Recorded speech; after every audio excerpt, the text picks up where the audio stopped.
Si Blade ang pinakamalakas na bayani na mahimalang nakaligtas matapos talunin ang hari ng demonyo. Gayunpaman, nang mabigyan siya ng pangalawang pagkakataon sa buhay, itinago niya ang kanyang pagkakakilanlan at nag-enroll sa Hero Academy para mapalakpak niya ang lahat gamit ang kanyang malaking itim na espada. Nagsimula ang kwento sa unang araw ng pasukan, nang magsimulang tumakbo si Blade habang ipinakikilala ang kanyang sarili sa mga piling estudyante para makipagkaibigan. Bigla na lang dumating ang nangungunang estudyante na nagngangalang Ernest at sinira ang mood sa pamamagitan ng pag-iingay tungkol sa pagsunod sa mga patakaran. Nang subukang makipagkaibigan din si Blade sa kanya, mariin niyang tinanong kung sino ito dahil hindi pa niya ito nakikita noon. May ilang estudyante na nagsabing transfer student si Blade, kaya inakala niyang nandaya ito para makapasok dahil ang pangangatawan nito ay parang kaliwang sako ni Gojo. Pagkatapos noon, dinala niya ito sa opisina ng punong guro, ngunit natarante siya nang makita niyang ang bagong punong guro ay si Haring Hill. Nang magsimulang mag-fangirl si Ernest sa kanya, sinabihan siya ng hari na umalis ng silid dahil gusto nitong makausap si Blade ng pribado na ikinainggit ni Ernest. Pagkaalis niya, tinanong ni Blade si Hill kung bakit siya narito, at sinabihan siya ni Hill na mabawi ang kanyang kapangyarihan bilang isang bayani. Tumanggi si Blade dahil gusto niyang mamuhay ng ordinaryong buhay, at idinagdag na hindi na kailangan ng mga bayani dahil natalo na niya ang Panginoong Demonyo. Ngunit iginiit pa rin ni Hill na kunin niya ang kanyang pwesto bilang dakilang bayani. Nang hapong iyon, tumungo si Blade sa training grounds, kung saan nakita siya ni Ernest at tinanong kung ano ang ginagawa niya roon. Nang sumagot si Blade na kwalipikado siya para sa klaseng ito, ikinatuwa ni Ernest dahil naniniwala siyang hindi siya naaabot ang kwalifikasyon. Gayunpaman, isiniwalat ni Blade na interesado lamang siya sa pakikipagkaibigan at binati ang lahat ng nakikita niya. Lalo lamang nitong pinalala ang mood ni Ernest, ngunit nang malapit na siyang mawalan ng malay, pinakalma siya ni Blade sa pamamagitan ng isang matamis na tapik sa ulo. Namula si Ernest dito at iwinaksi ang kanyang espada papunta kay Blade para hindi isipin ng kanyang mga kasama na katulad siya ng ibang mga babaeng mahilig sa longganisa. Laking gulat niya nang umiwas si Blade sa kanyang atake, ngunit isa pang babae na nagngangalang Safia ang sumulpat at nagambala ang kanilang laban. Habang nakikipagkaibigan si Blade kay Safia, naging mausisa si Ernest at hiniling sa instructor na subukan ang mga kakayahan ni Blade para patunayan na sapat ang kanyang talento para makapasok sa akademyang ito. Kalaunan, susubukan ni Blade ang kanyang lakas gamit ang Enchanted Metal Armor, kaya nakatanggap siya ng isang masamang atake na sumire hindi lamang sa target kundi pati na rin sa mga dingding ng training ground. Nang hamupa ang ambon, dumating si Ernest na punit-punit ang kalahati ng kanyang damit, at tinatanong kung saan gumapang si Blade palabas, ngunit sinabi ni Blade na isa lamang siyang ordinaryong tao. Noong oras ng tanghalian, humingi ng tawad si Ernest kay Blade dahil sa pagiging bastos sa kanya, ngunit binaliwala ito ni Blade at tinawag siyang kaibigan dahil magkasama silang kumakain ng tanghalian. Agad na namula ng husto si Ernest at nauutol na sinabing ayos lang sa kanya ang maging kaibigan, na ikinagulat ng iba dahil napakahigpit niya sa lahat. Nang gabing iyon, gumulong-gulong si Ernest sa kanyang kama, tuwang-tuwa na sa wakas ay may kasintahan na siya dahil takot na makipag-usap sa kanya ang lahat sa klase, ngunit natigilan siya nang magsimulang manginig ang kanyang malaki at itim na espada. Ilang taon na ang nakalilipas. Noong mas bata pa siya, tinawag siya ng espada, at natukso siyang hawakan ito. Nang gawin niya iyon, ang kanyang buhok ay nagbago mula itim patungong pula, at mula noon, sinusubukan siyang hikayatin ng espada na sumuko sa kasamaan nito. Kasalukuyan, nagpupumiglas siya gamit ang espada, ngunit sinabihan niya itong tumahimik dahil hindi siya susuko sa mga hinihingi nito. Kinabukasan, hinamon ni Ernest ang kanyang mga kasama sa isang paligsahan sa sparring at tiniklop ang mga ito na parang sandwich kahapon. Gayunpaman, nang si Blade na ang lumaban, gumamit siya ng mahika gamit ang mga talim ng kanyang espada at siya ay natamba, ngunit nasalo siya ni Blade bago pa man siya bumagsak sa lupa. Maya-maya, nagising si Ernest sa infirmary at piniling umalis, ngunit iginiit ng nurse na kailangan niya ng mas maraming pahinga dahil isang himala na siya ay may malay.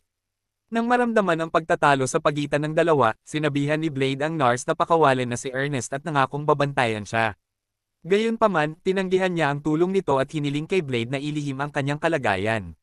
Nang gabing iyon, pumasok si Blade sa isang ligtas na pasilidad upang matuto ng higit pa tungkol sa kanyang espada, kaya kinabukasan ay sinabi niya kay Ernest na ang kanyang espada ay may sariling kapangyarihan at nagbibigay ito sa kanya ng napakalaking kapangyarihan, ngunit wala siyang ganap na kontrol dito.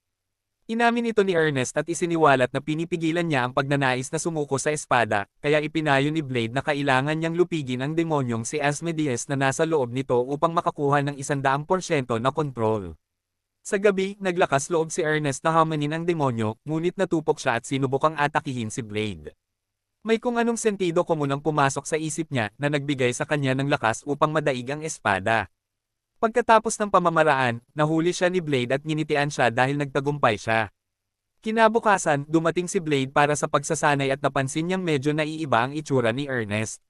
Sa halip na purihin siya, sinayang ni Blade ang pagkakataon at ikinalungkot ni Ernest dahil binago niya ang kanyang estilo ng buhok para makita niya. Pagkatapos noon, sinabihan niya itong tumulong sa pagbabantay kay Sophie, na nagpapakita na si Sophie ay yung tipo ng taong sumusunod sa anumang utos sa kanya. Idinagdag pa niya na hindi umaarte si Sophie na parang may sarili siyang kagustuhan, at kakaiba para sa kanya na naging kaibigan ni Sophie si Blade noong una silang nagkita. Pumayag si Blade na bantayan si Sophie, ngunit habang ginagawa niya ito, napansin niyang nakikipaglaban lang ito gamit ang kanyang mga kamao. Nang tanungin niya kung bakit, sinabi niya sa kanya na iyon lang ang alam niya, kaya inilabas niya ang kanyang malaking espada, at inalok na sanayin siya kung paano ito gamitin. Habang nagsisimula sila, nabigo si Sophie na matalo ng maayos ang isang enchanted armored dummy, kaya sinabihan siya ni Blade na gamitin ang kanyang espada bilang extension ng kanyang sarili. Pagkalipas ng ilang pagsubok, nasanay na siya, kaya pinuri siya ni Blade dahil sa pagiging mabilis matuto at nagpas siyang tapusin na ang laban. Bago umalis, tinanong ni Sophie kung sapat na ba ang kanyang lakas para harapin si Ernest sa isang patas na laban, kaya ipinaliwanag ni Blade na matatagalan pa bago iyon mangyari. Bigla, inatake ni Sophie si Blade at itinulak ito sa sahig para ipakita kung gaano na siya kalakas, ngunit sa halip na kilalanin ang kanyang lakas, sinabi sa kanya ni Blade na kung patuloy siyang uupo dito ng ganito, mananatili siya sa ospital ng 9 na buwan, kaya nagpa siyang bumaba sa kanya. Kinabukasan, ipinatawag si Blade sa harap ng hari at tinanong kung nagkaroon na ito ng mga bagong kaibigan, kaya binanggit ni Blade si Sophie. Nang marinig ito, inamin ng hari na malakas si Sophie, ngunit sinabing hindi siya kumpleto dahil orihinal siyang nilayon upang malampasan ang mga kapangyarihan ni Blade. Dahil sa kuryosidad, humingi ng paliwanag si Blade, kaya nagsimulang magsalita ang hari tungkol sa proyektong artificial na dakilang bayani. Tila, ang sistema ay itinatag sa saligan na ang ibang bayani ay maaaring isang taong katulad ni Blade na umiiral na, kaya isang grupo ng mga tao ang nagsimulang mag-eksperimento sa isang taong nagngangalang Sophita at gumawa ng mga duplikado nito upang makagawa ng isang sample gamit ang mga kakayahan ng dakilang bayani. Si Sophie ang ika-12 duplikado, na itinuring na isang bagay ng napakatagal hanggang sa dumating ang hari at iligtas siya. Kinabahan si Blade nang malaman niya ito, ngunit medyo kumalma siya nang sabihin sa kanya ng hari na tinapos na niya ang organisasyon sa likod ng mga eksperimento ng mga dakilang bayani. Sa lahat ng sinabi ng hari tungkol kay Sophie, napagtanto ni Blade kung bakit mas gusto niyang sumunod na lang sa utos ng mga tao at sinisisi ang sarili sa kanyang kalagayan dahil dati itong dakilang bayani. Pagkatapos ay nanumpa siyang ibibigay sa kanya ang normal na buhay na hinahanap-hanap niya, ngunit hindi niya lubos na alam kung ano ang itinuturing na normal. Dahil dito, kinonsulte niya ang nurse para sa mga kasagutan, ngunit sa una ay inakala ng nurse na pagod na siya at sinabihan siyang habarin ito para may bahagi niya rito ang diwa ng Pasko. Sinabi sa kanya ni Blade na hindi pa siya handang maging ama at tinanong kung ano ang itinuturing na normal para sa mga lalaking kasing edad niya, kaya sinabi niya sa kanya ang kwento.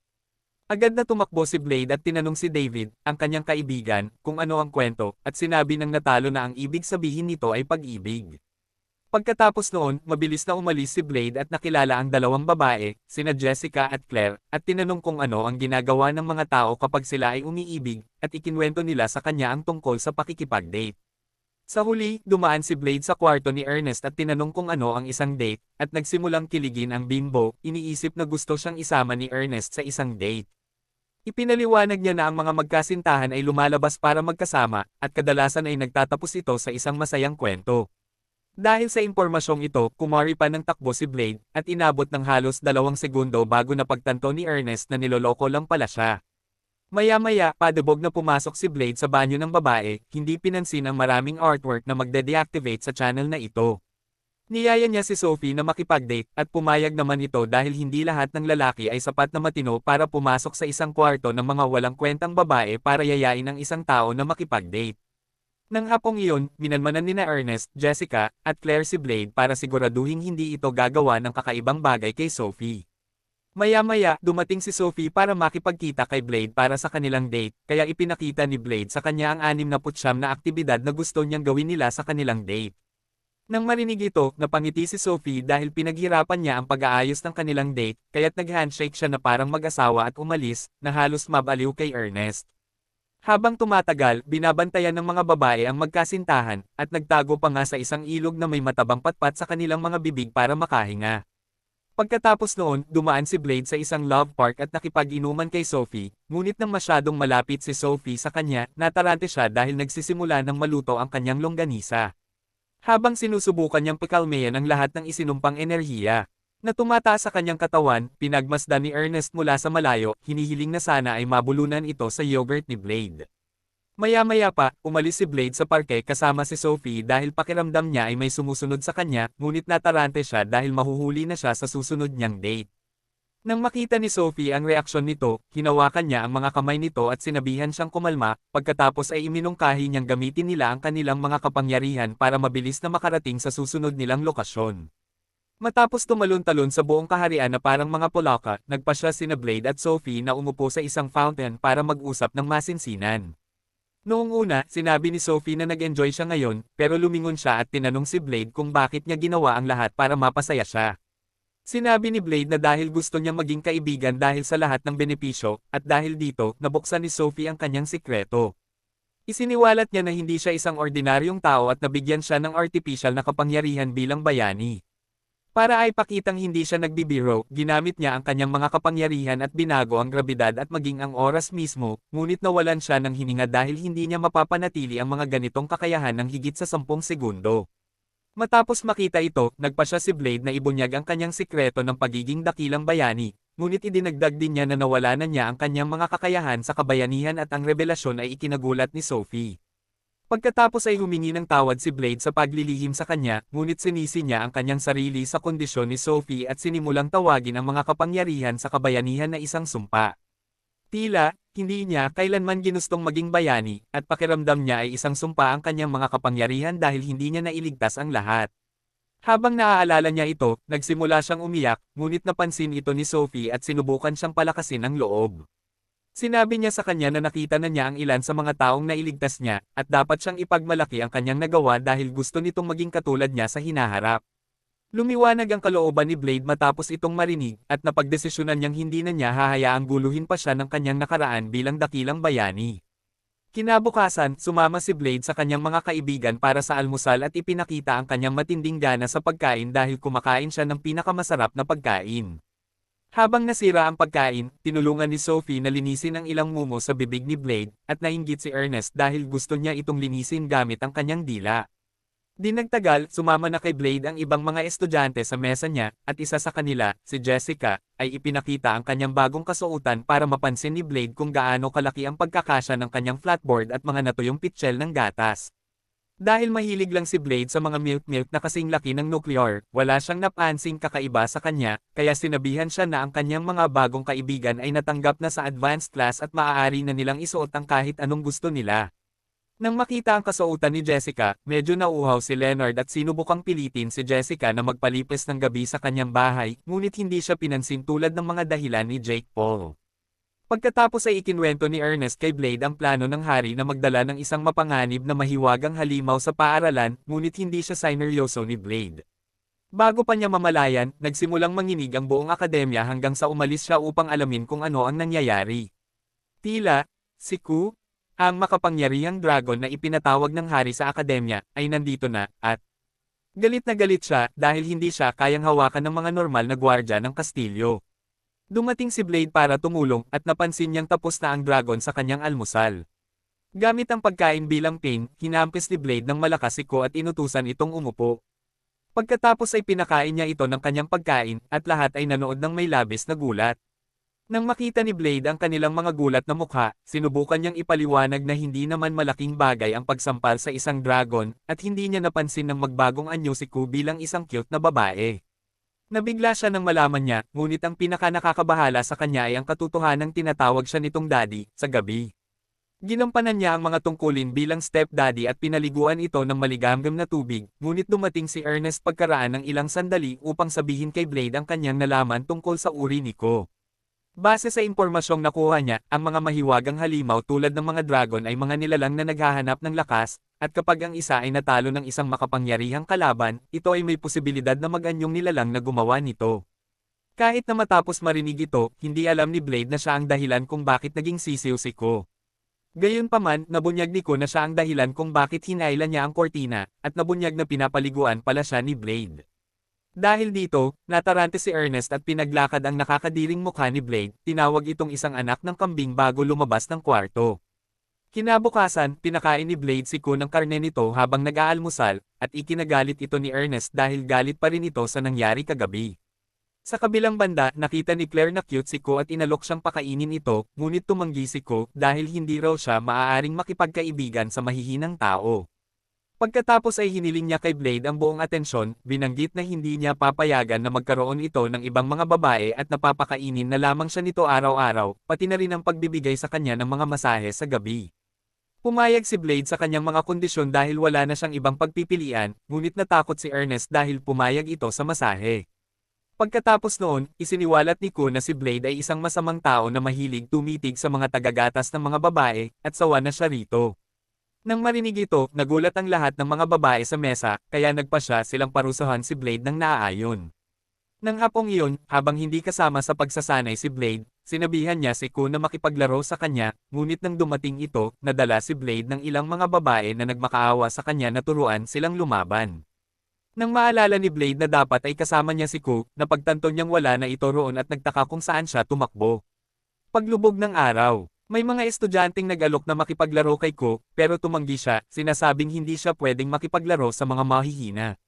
Habang tumatakbo siya palayo, nabangga niya si Blade at natuwa dahil magkakaroon na ito ng oras para sa kanya. Nang gabing iyon, matapos siyang patulugin ni Blade, kinausap niya si Ernest ng pribado, sinasabing tila nalulungkot si Ko, ngunit sinabi ni Ernest na hindi niya maaaring patuloy na magpanggap na ama ni Ko. Sa kabila nito, iginiit ni Blade na alagaan si Ko para hindi ito mag-isa sa mundong ito, at sa wakas ay pumayag si Ernest. Gayunpaman, nang bumalik si Blade sa kanyang silid, napagtanto niyang wala na si Ko roon at natagpuan niya ito sa isang rooftop. Dito, tinanong siya ni Blade kung gusto niyang makipagkaibigan, kaya sumagot siya na hindi siya maaaring makipagkaibigan sa mga tao dahil labag ito sa kanyang kodigo bilang isang dragon. Gayunpaman, ang tanging exception niya ay si Blade dahil tinatrato siya nito na parang kanyang maliit na anak na babae. Kinabukasan, nakipagkita si Blade sa hari upang sunduin si Ko dahil iniwan siya nito kasama ang matandang lalaki upang magbantay ng bata. Nang ibunyag ng hari na tumakas si Ko, nagalit si Blade at sinabi sa hari na kahit ang isang bulag na kambing ay mas magaling mag-alaga kaysa sa kanya. Pagkatapos noon, umalis si Blade sa opisina at hinalughog ang buong akademya upang hanapin si Ko, ngunit nadatnan niya itong naglalasing sa likod ng mga nakasarang pinto. Pinagmasdan siyang mabuti ni Blade at napagtanto na kahit hindi siya estudyante ng akademya, marami siyang kakilala na estudyante at nais niyang maging kaibigan sila. Pagkatapos ay lumabas siya ng silid at sinimulang iuntog ang kanyang ulo sa pader, nag-aalala na baka hindi niya matulungan si Ko na makipagkaibigan. Nakita siya ni Ernest at nagawa niya itong pigilan, ngunit nang mapagtanto niya kung bakit siya masyadong matigas ang ulo sa kanyang sarili, nangako siyang tutulungan siya. Kaya kinabukasan, habang nagsasanay ang mga estudyante, pumasok si Ernest kasama si Blade at nagmakaawa sa kanila na tulungan silang talunin si Ko, dahil ito lamang ang paraan para makilala sila ni Ko bilang pantay at gugustuhin niyang maging magkaibigan. Noong una, natakot ang mga estudyante dahil ayaw nilang ailitsyon ni Ko ang kanilang mga sako sa kanyang anyong dragon, ngunit matapos lumuhod sina Ernest, Blade, Clay, at ilan pang iba upang magmakaawa para sa kanilang tulong, pumayag ang mga estudyante. Pagkalipas ng mga 3 araw, bumaba si Ko sa arena ng pakikipaglaban at naghanda na harapin ang mga estudyante sa isang palakaibigang labanan. Nang magsimula ang labanan, nagsimulang tumakbo ang mga estudyante para iligtas ang kanilang buhay dahil hindi nila makayanan ang apoy ni Ko, ngunit sinigawan sila ni Ernest ng ilang senyales, sinasabihan silang alalahanin ang kanilang mga ginawa noong pagsasanay. Dahil dito, hinati-hati ng mga estudyante ang kanilang mga sarili sa mga grupo at bumuo ng mga pormasayon ng pag-atake upang tamaan si Ko. Sa una, matalas silang lumaban at palagi ang pinapatamaan ng malalakas na suntok ang mga blind spot ni Ko, ngunit hindi siya tinamaan dahil sa matigas niyang balat. Bilang resulta, ang ilan sa mga estudyante ay naging biktima ng kanyang malalakas na suntok, at si Claire ang inatas ang magpagaling sa mga nasugatan.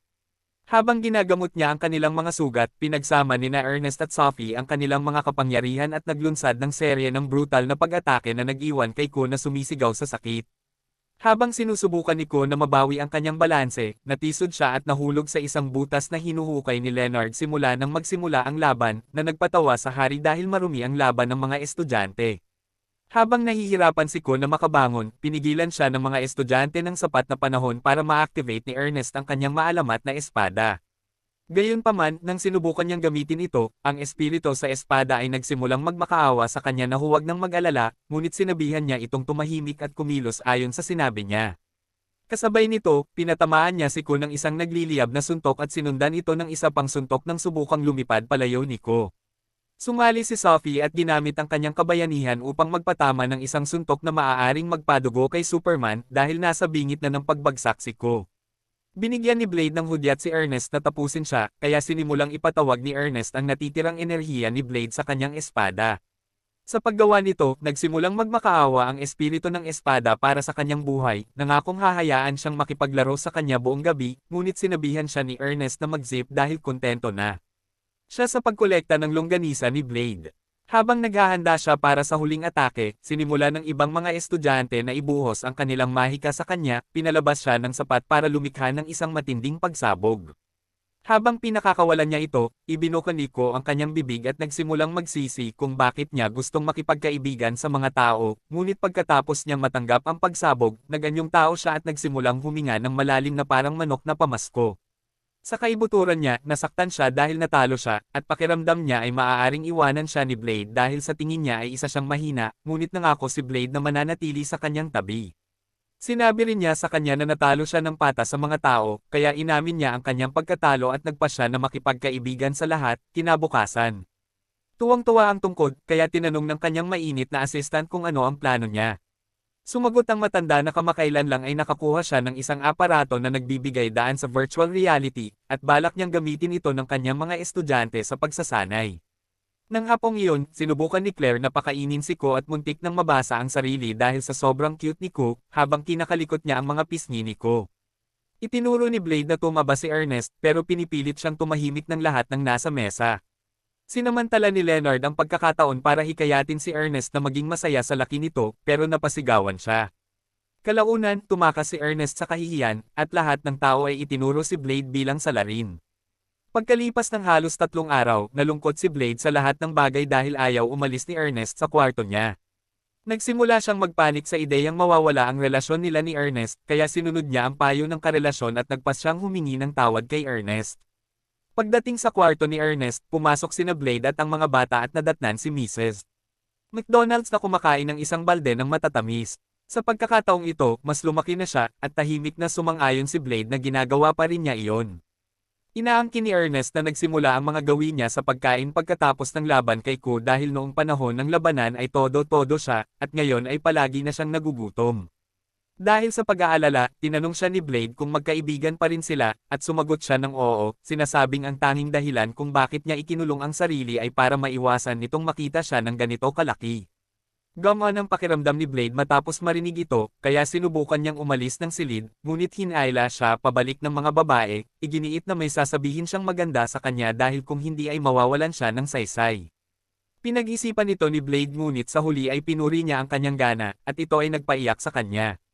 Nang makita ang kanyang kalooban, binigyan siya ni Leonard ng ilang mga salita ng paghihikayat. Sinampal agad siya ni Ernest sa mukha pagkatapos, kaya nagpa siya si Blade na umakto ng romantiko at hikayatin si Ernest na magsimula ng isang paglalakbay sa pagpapapayat. Kinabukasan, sumama siya kay Blade para tumakbo sa tracks, pagkatapos ay gumawa ng ilang set ng squats, at panghuli ay isang weighted push-up session. Matapos mapagod ang sarili, nilimitahan ni Blade ang kanyang sarili sa isang maliit na plato ng pagkain na kakasya sa ilong ni Squidward. Pagkalipas ng ilang araw, napilitan siyang manatili sa sauna ng 1 oras, ngunit lumabas siya pagkalipas ng 20 minuto dahil nagsisimula ng maluto ang kanyang mga cake. Pagkatapos nito, hiniling sa kanya na tumapak sa timangan upang makita kung may progreso na siya, ngunit sa sandaling gawin niya iyon, gumuho ang kagamitan. Bilang resulta, nagsimula siyang mag-smash, kaya tiniyak sa kanya ng mga batang babae na magbabawas siya ng timbang kung magiging consistent siya sa kanyang pagsasanay. Kinabukasan, dinala ni Ernest si Blade sa isang pinahusay na testing arena dahil gusto niyang subukang magbawas ng timbang gamit ang mahika. Pumayag si Blade na protektahan siya kung may mangyaring mali, at binigyan siya nito ng kumpiyansa na ipatawag si Asmodeus, ang espiritong nakabaon sa kanyang espada. Habang nilalamon siya ng apoy, sumugod sina Jessica at ang iba pang mga batang babae sa arena, nag-aalala para sa kanya, ngunit sinabihan sila ni Blade na kumalma. Bago pa man niya mamalayan, nag-alab na si Ernest sa kanyang anyo at tinanong siya ni Asmodeus kung sino ang balak niyang lamunin. Nang maituro niya ang kanyang taba sa katawan bilang target, natigilan si Asmodeus, ngunit nang maalala niya na mas mahalaga sa mga kasamahan ni Jen ang kanilang hitsura.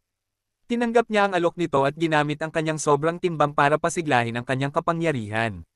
Dahil sa pamamaraan, 5 beses na mas lalong nagugutom si Ernest, kaya nawalan siya ng malay at nagpas siyang ihain kay Claire ang susunod niyang kakainin. Ngunit bago pa iyon mangyari, dumating si Blade at ginamit ang itim na espada nito para hampasin siya sa likod. Dahil sa malakas na impact, bumalik si Ernest sa normal niyang anyo bilang tao, at nagising siyang tuwang-tuwa dahil nabawasan na niya ang lahat ng timbang niya. Sa kasamaang palad ng gabing iyon, ibinaon niya ang sarili sa isang tangke ng matatamis at nabawi ang lahat ng timbang na nag-iwan kay Blade na labis na nagulat. Ang dahilan niya ay makakatulong si Asmodeus na masunog ang sobrang taba at sinang-ayunan ito ni Q dahil mahilig din siya sa matatamis. Kinabukasan, gumawa ang nurse ng isang regular na pagsusuri sa katawan ni Blade at sinabi sa kanya na nabawi na niya ang 30% ng kanyang kapangyarihan, ngunit nagbabala siya na mamamatay siya kung susubukan niyang gamitin ang lahat ng ito. Pagkatapos ng routine check, naglakad-lakad si Blade papunta sa klase, ngunit tinawag siya ni Claire at ipinakilala sa isang mahiyain na babaeng nagngangalang Maria, na nagmakaawa sa kanya na patayin na lamang ito. Dahil nakakagulat ang kahilingan, sinimula ni Maria na ipaliwanag ang kanyang sarili sa ibang mga babae at isiniwalat na hindi siya tao. Gusto niyang mamatay dahil may isang mahiwagang halimaw na naninirahan sa loob niya, at natatakot siyang baka mawalan siya ng kontrol balang araw. Habang ipinapaliwanag niya ang sarili, nabasag niya ang isang mug na hawak niya at nalungkot dahil nawawalan na siya ng kontrol. Ipinaliwanag niya na lagi niyang pinipigilan ang mahiwagang halimaw, ngunit nawalan na siya ng kontrol simula nang tumulong siya sa pakikipaglaban kay Ko. Ngayon ay natatakot siya dahil wala na siyang ibang mapupuntahan kung mapatalsik siya sa akademya, dahil patay na ang kanyang ina at pumunta ang kanyang ama para bumili ng gata sa Bikini Bottom. Naawa si Blade sa kanya matapos marinig ito at pumayag na tumulong, at pumayag din ang iba na tumulong. Nang gabing iyon, tumungo silang lahat sa isang enchanted arena, kung saan sinabihan ni Blade si Maria na palabasin ang mahiwagang halimaw. Nagsimulang manginig si Maria dahil sa takot, ngunit pumayag lamang siya matapos siyang hikayatin ni Ernest Sweet na magtiwala kay Blade kung sakaling mangyari ang pinakamasama. Noong una, tinanggal niya ang mga limiter sa kanyang mga kamay na pumipigil sa halos kalahati ng kanyang mga kapangyarihan, kasunod ang mga kadena sa kanyang mga bukong-bukong na nag-iiwan ng isang maliit na hukay sa lupa. Nang pinakawalan ni Maria ang mahiwagang halimaw, nagulat si Blade dahil dala niya ang simbolo ng hari ng demonyo, kaya nagpa siya si Ernest na unang umatake. Bagamat umatake siya gamit ang kanyang nagliliyab na anyo, bumalik siya sa kanyang anyong tao, kaya isa-isang sumugod ang iba pang miyembro ng koponan upang lumaban. Kahit na pinagsama ang kanilang mga kapangyarihan, wala ni isa sa kanila ang nakakagalaw kay Maria, at nang bigla na lang, si Blade na lang ang natitirang lalaki. Nang makita ang lahat ng kanyang mga waifu sa sahig, pinatamaan niya si Maria ng isang speed attack, ngunit pagkatapos ng pag-atake, napagtanto ng babae na hindi niya ito sinusubukang patayin. Natuwa siya rito, kaya tumawa siya at sinampal si Blade, binalaan itong seryosohin ang laban dahil kung hindi ay mamamatay ito. Habang nakakabawi si Blade, pinatamaan niya ng ilang speed attack ang mahiwagang halimaw, ngunit tinanggap ito ni Blade na parang wala lang. Nang magsawa na siya sa kanya, nagpakawala siya ng isang nakamamatay na bolang apoy na sumire sa espada nito habang sinusubukan nitong harangan ito. Habang halos hindi makatayo, ibinigay ni Ernest kay Blade ang espada nito para magkaroon siya ng pagkakataon laban kay Maria. Nang makuha ito ni Blade, tinawag niya ang natitirang mahika niya at pinatamaan si Maria ng isang nuclear attack na nagpatomba sa kanya, ngunit nawalan siya ng malay dahil sa sobrang paggamit niya ng mahika. Kinabukasan, nagising siya sa infirmary, at sinakal siya ng nurse gamit ang kanyang mga milkers dahil akala niya ay tuluyan na siyang nawala. Ngumiti si Blade at humingi ng tawad sa kanyang ginawang pabaya. Nang umagang iyon, dumating si Maria sa akademya at nagulat dahil mukhang umiinom ng steroid ang kambal niyang madre. Nang makita niya si Blade, binati niya ito at sinubukang tawagin itong dakilang bayani, ngunit itikom ni Blade ang bibig dahil ayaw nitong mabunyag ang sikreto nito. Lumabas na hula lamang niya at napatunayan ng reaksyon ni Blade na tama ang kanyang hinala. Nangako siyang i-blackmail siya gamit ang pagkakakilanlan nito, kaya tinawag ni Blade ang pangalan niya, nagmamakaawang tumahimik siya. Gayunpaman, sinabi niya rito na hindi na siya si Maria at tinatawag na siyang Mau ngayon dahil ganoon na ang tawag sa kanya ng lahat. Kalaunan, humarap si Blade sa hari kasama ang mga kaibigan nito, at humingi ng paliwanag sa sitwasyon ni Maria. Kaya ipinaliwanag ng hari na ang ina ni Maria ay tao habang ang kanyang ama ay dating hari ng demonyo, na nag-iwan sa lahat ng nasa silid na gulat na gulat. Pagkatapos ng pagpupulong, natarante si Clay dahil inakala niyang sisirain ni Mau ang lahat, ngunit inaangkin ni Mau na ang kanyang mga kapangyarihan ay pinipigilan. Ikinatwiran niya na isa lamang siyang normal na babae at nagpas siyang ipakita ang kanyang malasutlang damit upang makaakit ng atensyon, na naging dahilan upang mag-time out sina Clay at Kazem. Pagkaalis niya, tinanong ni Claire kung magkaiba ang personalidad ni Maria at Mau, dahil nagtataka siya kung bakit hindi nagpakita si Maria ng ilang araw na. Kinagabihan, habang mahimbing na natutulog si Q, lumapit si Mau sa bintana ni Blade, niyaya itong lumabas para makipag-date. Sinubukan ni Blade na turuan siya tungkol sa wastong oras ng pakikipag-date, ngunit hindi niya ito pinansin at inilipad siya nito pataas para magsaya sila. Sa ere, inamin niya na naunawaan niya ang sarili niya mga 5 taon na ang nakalilipas, na ikinagulat ni Blade dahil ayaw niyang matulad kay Didi. Gayunpaman, sinabi ni Mau kalaunan na hindi mahalaga sa kanya ang mga mahiwagang halimaw at gusto niyang pretuhin siya bilang isang ginang. Inamin din niya na nahuhulog na ang loob niya rito at gusto niyang matamaan ang daladala nito paminsan-minsan. Nabigla si Blade nang marinig ito, ngunit pinalampas niya ang ginintoang pagkakataon, at iginiit na maglaban sila hanggang sa masiyahan sila. Sinabi ni Mau na wala siya sa kalagayan para lumaban, ngunit pagkatapos ay isiniwalat niya na ang kamalayan ni Maria sa loob niya ay pumipigil sa kanya na gamitin ang kanyang mga kapangyarihan. Dahil sa pag-aalala, nagtanong si Blade tungkol kay Maria at nalaman na ito ay nagtatago sa kaibuturan ng isipan ni Mau.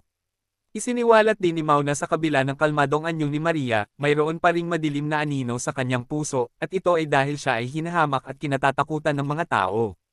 Noon, tanging ang kanyang ina lamang ang kanyang nahanap na mapag-isa.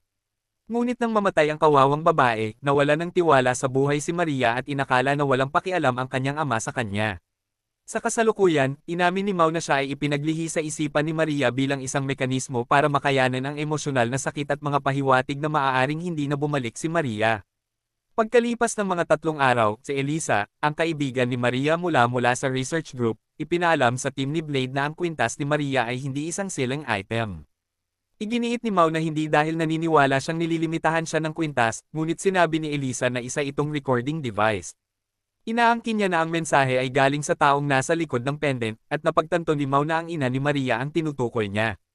Gayunpaman, nagbabala si Elisa na ang pakikinig sa recording ay magpapabalik sa kamalayan ni Maria, na nangangahulugang tuluyan ng mawawala si Mau. Sa kabila nito, pumayag si Mau na patugtugin ang recording, ngunit ito ay naging isang mensahe mula sa kanyang ama, ang yumaong hari ng demonyo. Ang mensahe ay para sa kanyang asawa, na nagsasabi rito na patawarin siya sa pag-iwan sa kanya upang labanan ang kanyang kaaway. Inaangkin niyang kinailangan niya itong gawin para hindi madamay ang kanyang pamilya sa kanyang gulo, ngunit sinabi niyang dapat ipaalam sa kanyang hindi pa isinisilang na anak na babae na patay na siya. Habang tumutugtog ang recording, habang ipinapahayag ng hari ng demonyo ang kanyang pagmamahal sa kanyang pamilya, nagsimulang umiyak si Mau dahil alam niyang babalik na si Maria. Pagkatapos ay nagpaalam siya sa lahat, at pagkatapos noon, namalaya ni Maria na wala na siyang malay, at siya ay umiyak ng mapait.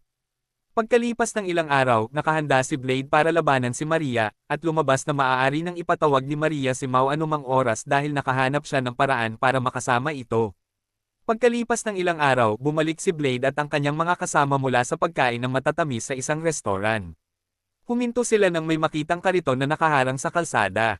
Lumalabas na isang humanoid na kabayo na nagngangalang Dion ang nasa likod ng kariton, at kilala siya ni Blade. Nakilala rin niya si Blade at muntik na niya itong tawaging dakilang bayani. Ngunit tinakpin ni Blade ang kanyang bibig, sinasabi sa kanya na walang makakaalam ng kanyang tunay na pagkakakilanlan. Nakatayo sa likuran niya, napansin ni Ernest na umaarte itong masyadong pamilyar kay Dion at tinanong kung kilala niya ito, kaya sinubukan ni Dion na mabilis na magsinungaling. Pagkatapos noon, nag-alok si Ernest ng tulong sa natigil niyang kariton, at nag-alok din si Ko ng tulong. Ngunit medyo nadismaya si Blade nang mapagtantaw niyang naghahatid ito ng pakete para sa hari. Matapos niyang maihatid ang pakete, inatasan siya ng hari na maging guro sa akademya, na nag-iwan kina Ernest at Blade na lubos na nagulat.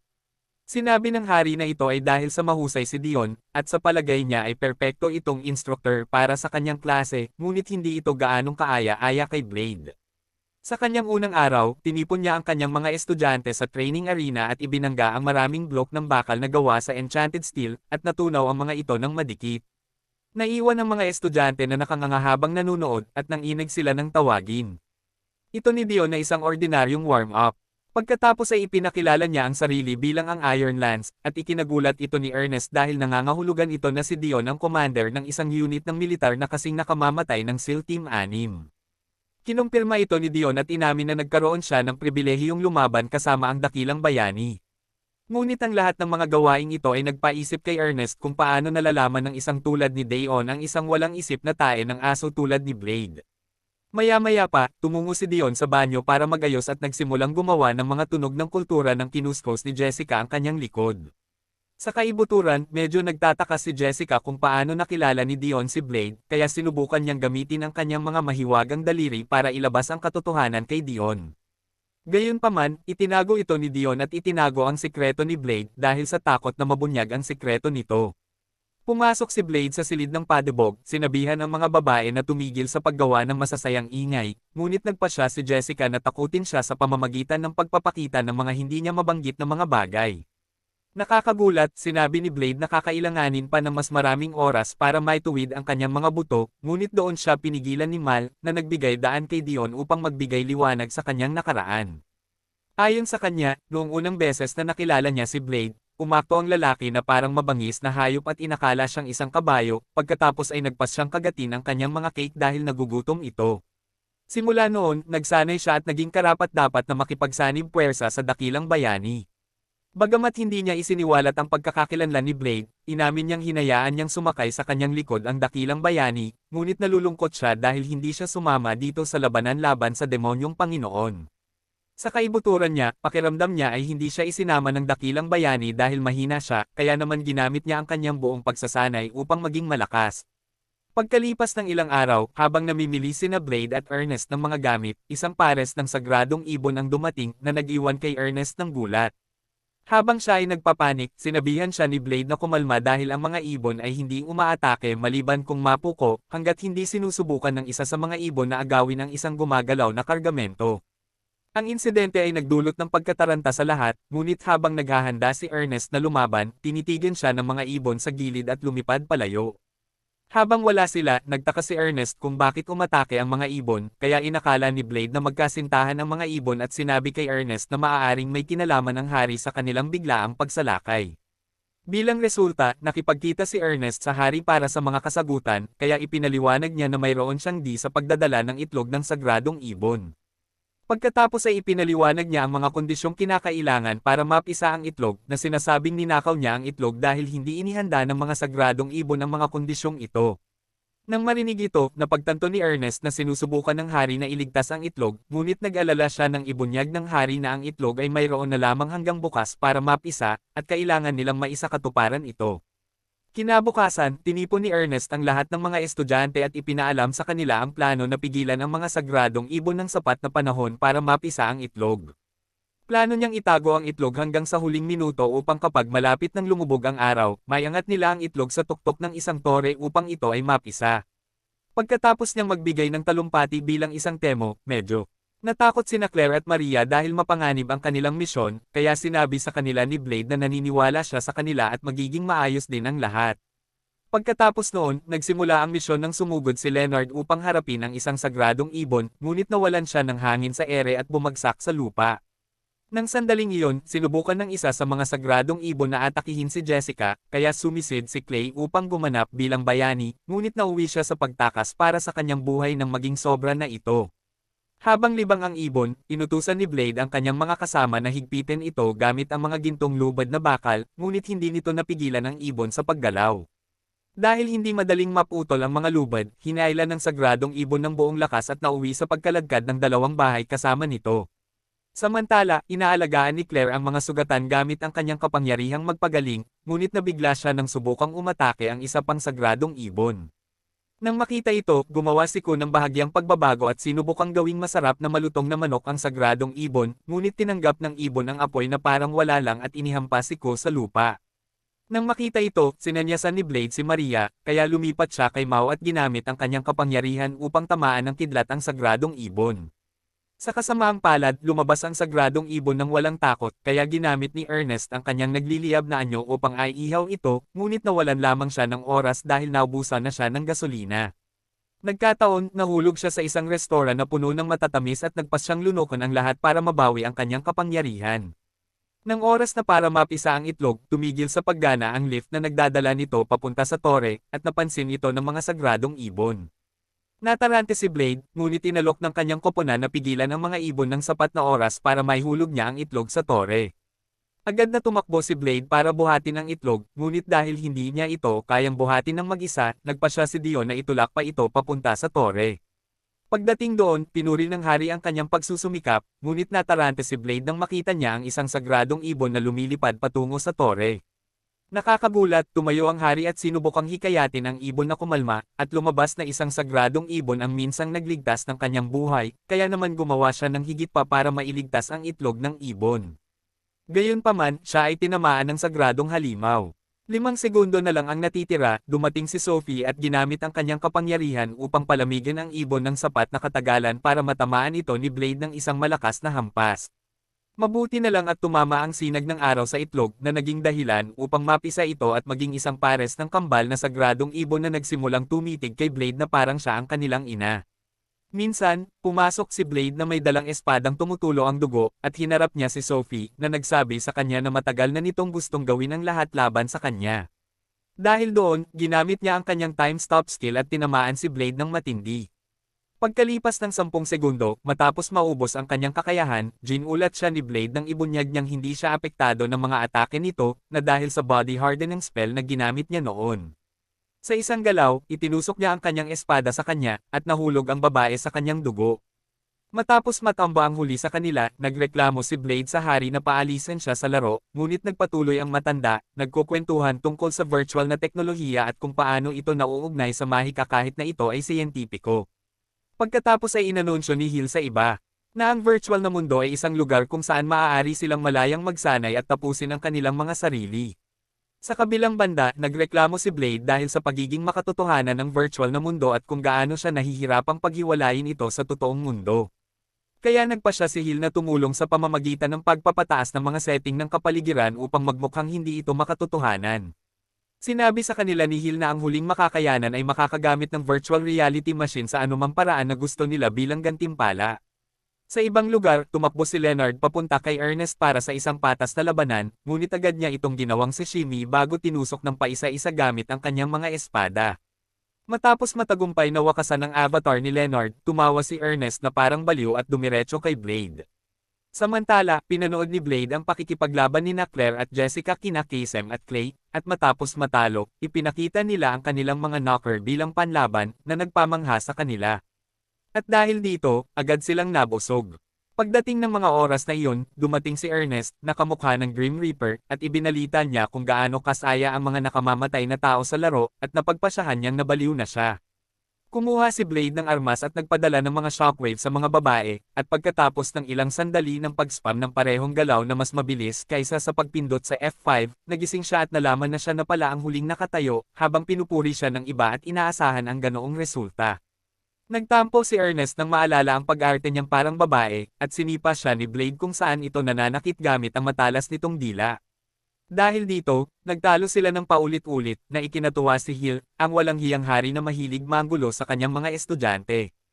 Agad na inayos ni Blade ang mga setting ng virtual machine, iniikot ito ng sukdulan, tinitiyak na ang mababangas na demonyo ay gumagala sa gawa-gawang mundo na puno ng mga booby trap.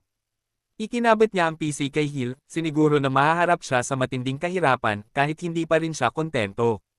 Hiniling ni Blade kay Siren na siguraduhing paulit-ulit na sisigat ang punong guro hanggang gabi. Pagkatapos ng pagsasanay, ang iba, bukod kina Kasem at Clay, ang mga batang lalaking hindi na nagbantay sa mga kakaibang taktika ni Jessica, ay masayang bumalik upang mananghalyan. Habang pinupuno ni Blade ang kanyang tiyan ng kanyang paboritong pagkain, napansin ng mga babae ang pagtatampo ng mga lalaki matapos ang kanilang pagkatalo, kaya tinanong nila kung ano ang nangyari. Si Blade, na nakasaksi mismo sa labanan, ay nagpaliwanag na natalo sila kina Jessica at Claire dahil sa hindi pagseryoso sa labanan at palaging hindi pagsasanay. Pagkalipas ng ilang araw, nakita ni Blade at ng iba pa ang isang flyer ng Termie na ginagawa ng hari para sa kanila, kaya nagpa siya silang tingnan ang lugar. Doon nila nakilala si Dayan, na isinama ang mga lalaki para lumangoy sa mainit na bukal. Sa loob, nalaman nilang ito ay isang halo-halong mainit na bukal kung saan kakaunti o walang pinapayagang magsuot ng baluti para sa mga kwento. Habang nagbababad ang mga estudyante, napansin nilang hindi pa hinuhubad ni Maria ang kanyang salamin dahil kung huhuberin niya ito, lilipat siya kay Demau na magpapakita ng kanyang mga cake at milker sa lahat ng kanyang kaluwalhatian. Nagtampo ang mga kakaibang estudyante noong tagsibol at nagtataka sila kung bakit kinuha ni Ernest ang tuwalya niya, hindi tulad ng iba. Bigla, sumulpot si Hill nang walang pakialam sa mundo tungkol sa kanyang walang takip na magnum at sinigawan si Ernest na itapon ang tuwalya nito. Binago pa niya ang konstitusyon ng kaharian upang sundin ang kanyang agenda at isiniwalat na siya ang lumikha ng Termie para pagbigyan ng kanyang mga mata sa kanilang mga tagagatas. Sumang-ayon ang mga lalaki sa kanya at hinimok si Ernest na tanggalin ang kanyang tuwalya dahil nakasuot ito ng kanyang swimsuit. Tila kakaiba para sa iba na nakakita kay Ernest na halos walang damit tuwing ginagamit niya ang kapangyarihan ni Asmodeus, kaya kakaiba para sa kanila na umaarte itong parang nahihiya. Nagpatuloy ang protesta hanggang sa pinatay ng katulong ni Hill ang ilaw ng hari at kinaladkad ito papasok sa loob para palamigan ang kanyang sable. Nang wala na siya sa eksena, buong tapang na ipinakita ni Ernest ang kanyang swimsuit, ngunit natuwa na si Blade sa iba. Sinubukan ni na Jessica at Claire na aliwin ang nagtatampo ng mga lalaki dahil sa pag-aalala, ngunit sa tuwing mag-uusap sila, pinag-iinitan nila ang kanilang mga pinsala, dahilan para tumakas sila. Nang gabing iyon, nakipagkita si Blade sa mga lalaki at sinubukan silang pasayahin, ngunit hindi nila maintindihan ang nararamdaman niya, na hindi pa natatalo sa akademya noon. Pagkatapos ay isiniwalat ni na Clay at Casem na gusto nila si na Claire at Jessica, ngunit nahihirapan si Blade na intindihin ang kanilang pinag-uusapan. Dumating si Ku sa tamang oras at pinayuhan silang magpakatatag kung gusto nilang mahulog ang loob ng mga babae sa kanila. Sumang-ayon sila sa kanya, at pagkatapos ay sinabi niya sa kanila na kailangan nila ng espesyal na pagsasanay mula kay Blade. Samantala, nagkita sina Claire at Jessica sa kwarto ni Ernest at pinag-usapan ang kanilang mga alalahanin para sa mga batang lalaki na patuloy na nagtatampo matapos ang kanilang pagkatalo. Habang nag-iisip sila ng gagawin, dumating si Ko at nagpayo na lumakas sila, na sinasabing mahal ng mga lalaki ang mas malalakas na babae. Kahit itinanggi ng mga babae na may ganitong nararamdaman sila para sa mga lalaki, nagpasya silang ipagpatuloy ang pagsasanay. Lumipas ang oras, at hinikayat ni Blade ang mga lalaki na maging handa, tinuturuan sila kung paano maipakita ang kanilang mga pakikibaka. Sa wakas ay dumating na ang araw ng kanilang rematch, kaya nagkita-kita sila sa arena at pumasok sa virtual na mundo kung saan maaari silang mag-out of the counter. Bago simulan ni Blade ang laban, pinayuhan sila ni Ernest na tanggapin ng mahinahon ang mga resulta ng laban, anuman ang resulta. Dahil dyan, magsisimula ang laban sa pag-iwas at pagsawata ng mga lalaki sa mga atake ng mga babae na parang kalaban nila ang isang baliw na game boss. Sinundan din nila ito sa pamamagitan ng pagpapakita ng kanilang fighting spirits at pagpapaputok ng mga elemento sa mga babae. Lingid sa kanilang kaalaman na sumailalim na rin ang mga babae sa kanilang espesyal na pagsasanay, biglang nagbago ang kanilang sitwasyon, at madali silang nataman ng mga babae sa isang beses lang. Sa pagkakataong ito, nakipagkamay sila sa mga batang babae at kinilala ang kanilang mga kalakasan, pinasalamatan ang mga batang babae sa hindi pagiging magaan sa kanila, at nangako silang magiging mas malakas. Sina Ray, Alice, at Claire at Jessica ay tinuruan ng mga makapangyarihang batang babae na nasa mas mataas na ranggo. Nagreklamo ang mga lalaki tungkol dito, ngunit mabilis na sumabad si Ernest, sinabing makatarungan lamang ito dahil tinuruan din sila ng isang taong mas nakatataas. Pagkatapos ay itinuwid niya ang kanilang paniniwala na gusto nilang maging mas malakas kaysa sa kanilang minamahal, gayong kaya naman nilang iparating ang mensahe sa pamamagitan ng pag-amin sa kanila. Para bang sinisiraan niya ang aking sarili, tinitigan niya si Blade, na pagtanto na magiging labis para sa kanya na isipin na malalampasan niya ito, at kasabay nito ay umamin sa kanya. Pagkalipas ng ilang linggo, sa labas mismo ng akademya, napansin ng mga babae si Iona, isang cute na robot. Habang pinapanood ang mga estudyanteng dumadaan, agad itong kinagat ni Claire na parang credit card na walang credit score limit. Casual na binanggit ni Safi na mga isang linggo nang naroon si Iona, at napaisip sila kung may hinihintay ang bot. Ipinakita ni Iona ang imahe ni Blade, kaya dinala nila ito sa akademya.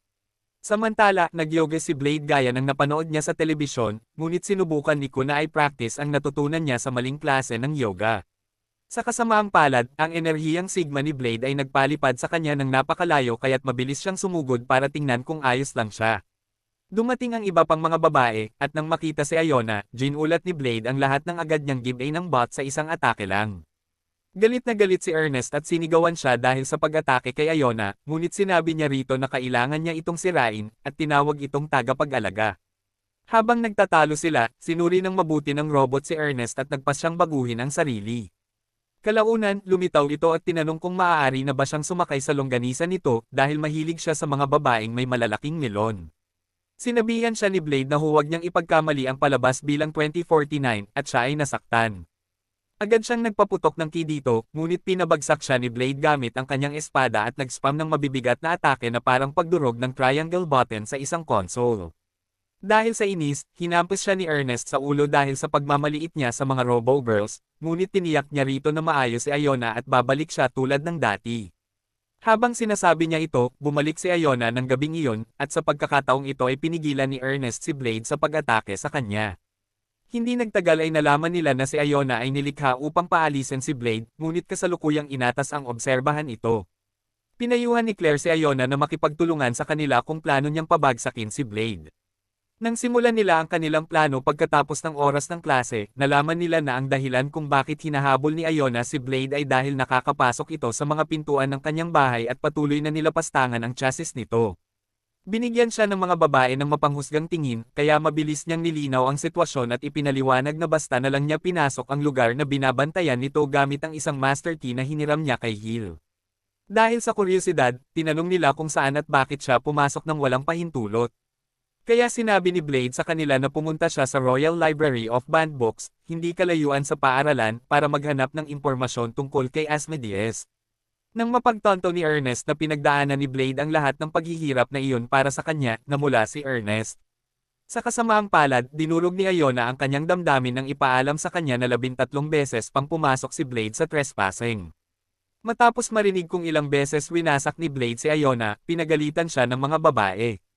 Inis siyang umalis, at nagtungo sa kanyang dormitoryo. Agad siyang sinundan ni Safi at kinumpirma na pumasok siya sa library dahil sa kanyang tungkulin bilang dakilang bayani. Ipinaliwanag din niya na ang mga bot tulad ni Iona ay nag-iimbak ng kanilang mga kaluluwa sa ibang lugar, kaya naman kalmado lang si Blade na sir-on siya. Pagbalik sa pulong, isiniwalat ni Elisa na walang humpay si Blade dahil hindi naman talaga namamatay si Iona kahit na nawasak na. Sumang-ayon sina Ernest at ang iba pa na maaaring maging malamig at nakakatakot si Blade paminsan-minsan, kaya iminungkahi ni Elisa na humanap ng paraan para maiwasan ang pagkatalo ni Iona. Sa loob ng ilang minuto, nakabuo siya ng isang plano na tinatawag na stand-alone complex. Kabilang dito ang paglalagay ng kaluluwa ni Iona sa loob ng kanyang katawan, ibig sabihin ay mamamatay talaga siya kung masisira. Dahil dito, nagtakas sila kung kaya ba siyang patayin ni Blade. Matapos isagawa ang plano, nagayos sila ng rematch sa arena. Doon, sinabi ni Iona kay Blade na maaari na siyang mamatay ng permanente. Hinayaan niya itong maramdaman bilang patunay na ang kaluluwa nito ay nananahan sa kanya. Dahil doon, nagsimula ang laban, at pinigilan ni Blade ang sarili sa paggamit ng kanyang espada. Sa halip, iniwasan niya ang mga atake nito at ginamit ang hangin para pabagsakin ito. Sa wakas, sa opensiba pagkatapos ng lahat ng kanilang nakaraang mga laban, ginawa ni Iona ang lahat ng makakaya niya, kinain ng hangin at tinalo siya ng husto. Sa unang pagkakataon sa kasaysayan ng Academy, tinanggap ni Blade ang pagkatalo. Kalaunan sa tanghalian, napansin nila si Iona na umorder ng isang piging para ipagdiwang, ngunit hindi nagtagal ay nakaranas siya ng burnout syndrome matapos matupad ang kanyang panghabang buhay na mga pangarap. Ipinaliwanag niya na nag-activate ang countdown dahil na-disconnecta niya ang kanyang computer matapos mapabayaan ang kanyang mga tungkulin at magnakaw ng napakaraming data. Naniniwala siyang ang tanging paraan para mapigilan ito ay ang kumuha ng ibang amo. Dahil wala ng ibang pagpipilian, tinanggap ni Blade ang papel na wala ng kalayaan dahil patuloy na pinipilit ng robot ang sarili at humihingi ng mga utos. Nagalit si Selfie nang unti-unting inaagaw ni Iona hindi lamang ang kanyang atensyon, kundi pati na rin ang kanyang papel. Nakipag-away siya kay Blade, tinitigan ito ng masama at hiniling na sana ay may gawin ito. Sa halip, inutusan ng walang malay na binata ang mga babae na huwag siyang bigyan ng anumang gulo. Pagbalik niya, nadatnan niya silang nag-aagawan para sa kanyang glizzy at nag-aaway pa nga sa arena para dito. Sinampal niya sila at nadiskwalipika ang lahat.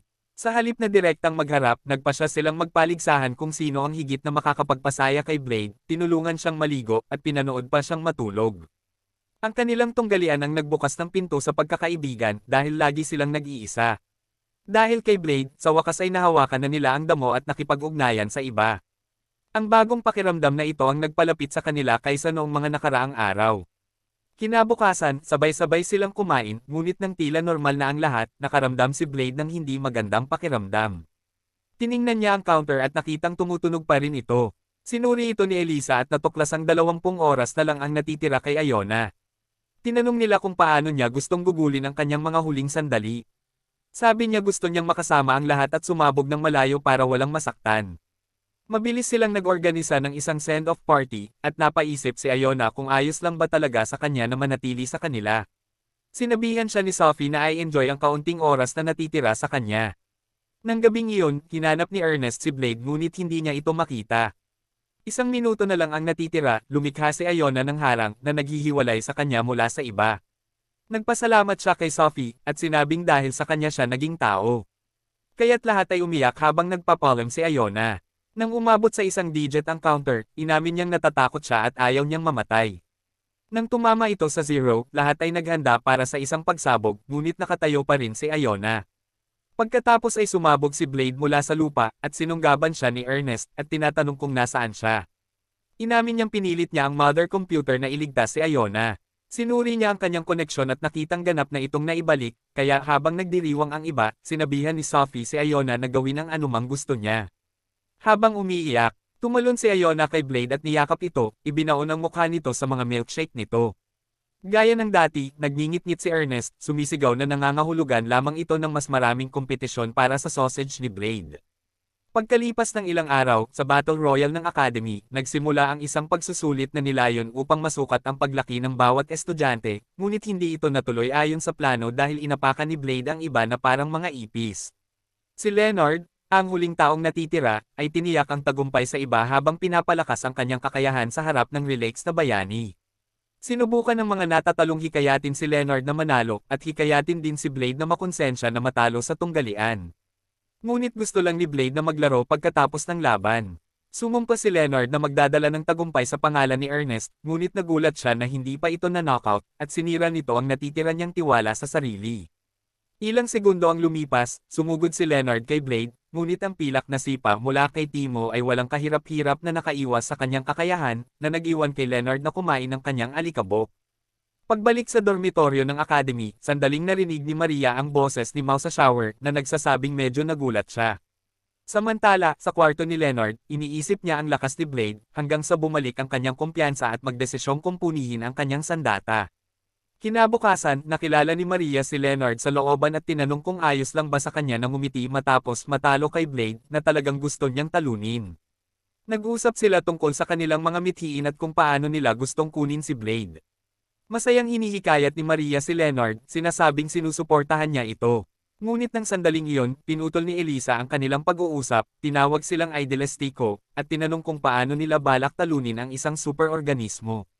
Iminungkahi ng nerd na gamitin nila ang kanyang gray matter, ngunit ng mga sandaling iyon ay lumipat si Dimao kay Maria at nagtaka kung sino ba talaga si Elisa. Kalaunan, tinipon ni Leonard ang Superorganism Suppression Committee para sa unang sesyon at tinanggap sila. Doon, inamin ni Ernest na gusto niyang talunin si Blade.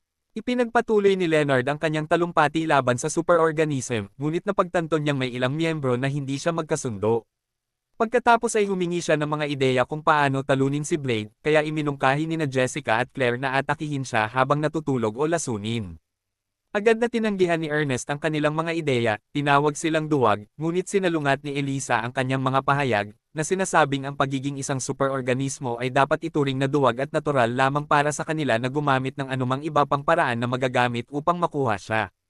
Bumagsak, sumang-ayon ang iba sa kanya, at naramdaman ang tensyon, hiniling ni Leonard sa kanila na harapin si Blade sa anumang pagsisikap na sa tingin nila ay angkop. Dahil doon, ipinahayag nila ang kanilang mga pangakong talunin si Blade, at sabay-sabay silang naghiyawan. Ilang sandali pa, hinarap ni Ernest si Blade gamit ang sibat ni Leonard, ngunit madali niyang nasangga si Blade na parang ginagampanan niya si Sekiro. Kasabay nito, ang sandata ni Leonard ang tinamaan ng husto.